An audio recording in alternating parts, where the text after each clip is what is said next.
Trojan যুদ্ধের সূত্রপাত প্রায় ৩,৫০০ বছর আগে ইলিয়াম বা ট্রয় নগরী ছিল এক গৌরবান্বিত সভ্যতার নিদর্শন। নগর সভ্যতা অথবা ব্যবসা বাণিজ্য অথবা যুদ্ধবিগ্রহে ট্রয় ছিল প্রাচীন যুগের অন্যতম শ্রেষ্ঠ নগর।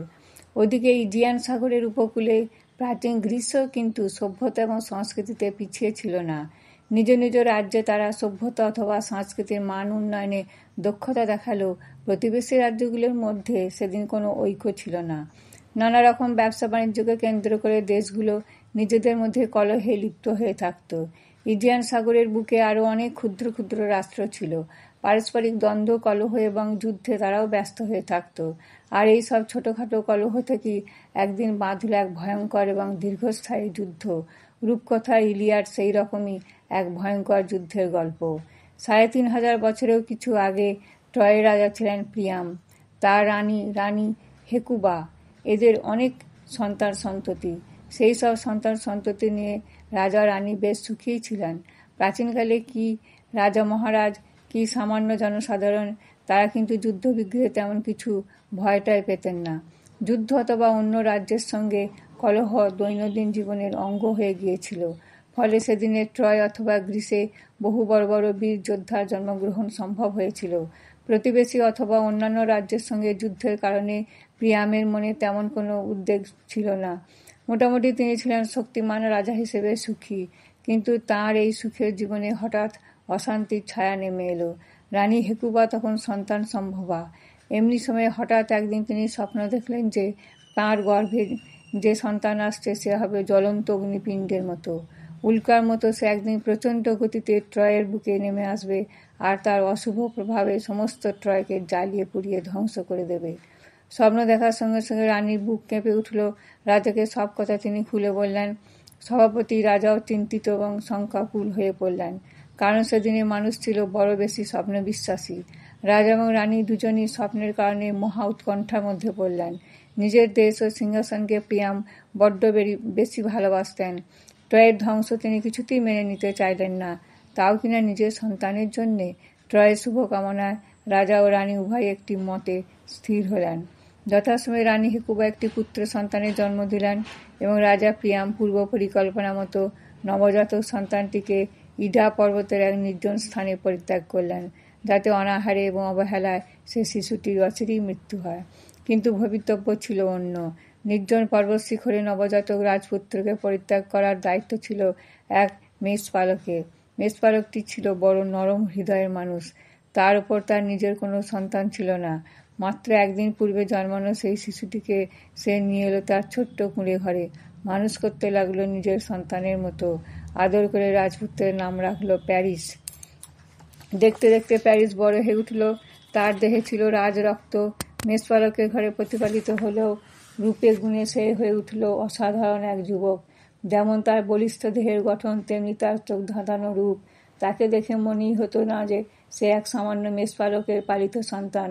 অবশ্য তার পালক পিতাও এ ব্যাপারে ছিল নীরব। যুবক প্যারিসও জানত না তার সত্যিকার পিতা মাতাকে। সে তার নিজের মনেই পালক পিতার পেশায় সন্তুষ্ট ছিল, কিন্তু প্যারিসের ভাগ্যে লেখেছিল অন্য কথা। আগেই বলেছি, অলিম্পাস পর্বত ছিল সব দেবদেবীর আবাসস্থল। মানুষ মনে করত অলিম্পাস একটি স্বর্গভূমি, আর এই স্বর্গভূমিতে বসেই খেয়ালি দেবদেবীরা মানুষের ভাগ্য নিয়ে ছিনিমিনি খেলত। একদিন তিন দেবীর মধ্যে শুরু হলো বিবাদ। বিবাদের কারণও খুব শিশুসুলভ। তিন দেবীর মধ্যে কে সর্বাপেক্ষা সুন্দরী? এই তিন দেবী হলেন দেবরাজ জিউসের স্ত্রী হেরা, জ্ঞানের অধিষ্ঠাত্রী দেবী এথেনা, আর রূপ ও সৌন্দর্যের দেবী আফ্রোদিতি। নিজেদের মধ্যে ঝগড়ায় যখন তারা ক্লান্ত হয়ে পড়লেন এবং কোনো সিদ্ধান্তে আসতে পারলেন না, তখন তারা ঠিক করলেন কোনো এক মনুষ্য সন্তানের মাধ্যমে এই দ্বন্দ্বের নিষ্পত্তি করতে। অলিম্পাস থেকে তারা তিনজন একটি সোনার আপেল নিয়ে নেমে এলেন ইডা পর্বতের পাদদেশে। তিনজনই সবিস্ময়ে রূপবান এবং শক্তিবান প্যারিসকে দেখলেন।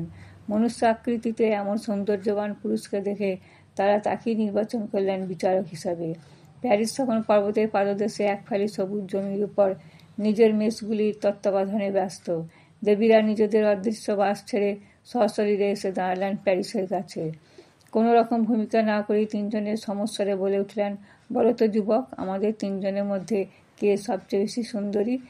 যাকে তোমার সেরা মনে হবে তার হাতে সোনার আপেলটা তুলে দাও।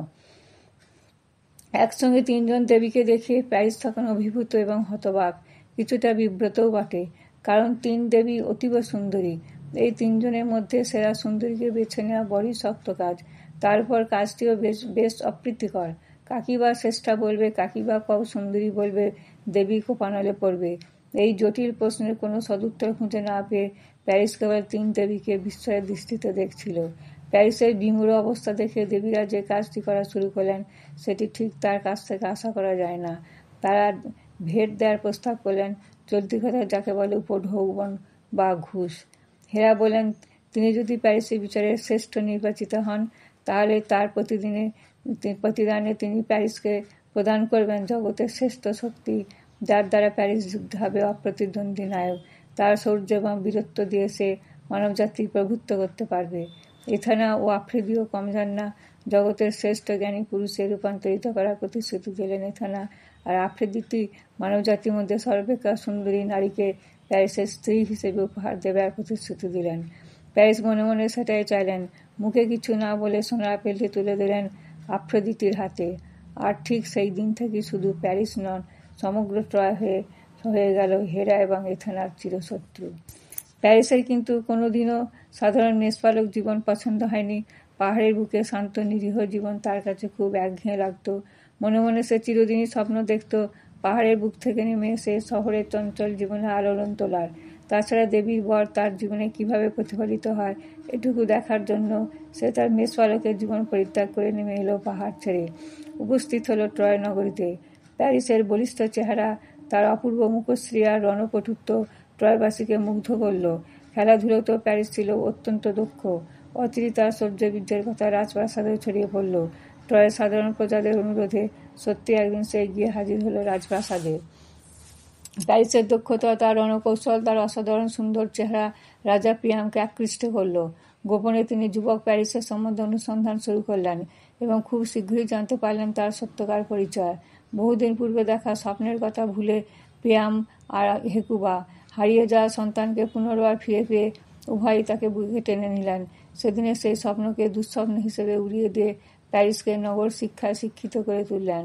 তারপর একদিন জগৎ সম্বন্ধে বাস্তব জ্ঞান আহরণের জন্য বিরাট একটি জাহাজে তাকে সমুদ্র ভ্রমণে পাঠালেন। নিয়তিকে বোধহয় এড়িয়ে যাওয়া মানুষের পক্ষে সম্ভব নয়। প্যারিসও পারল না তার নির্দিষ্ট নিয়তিকে এড়িয়ে যেতে।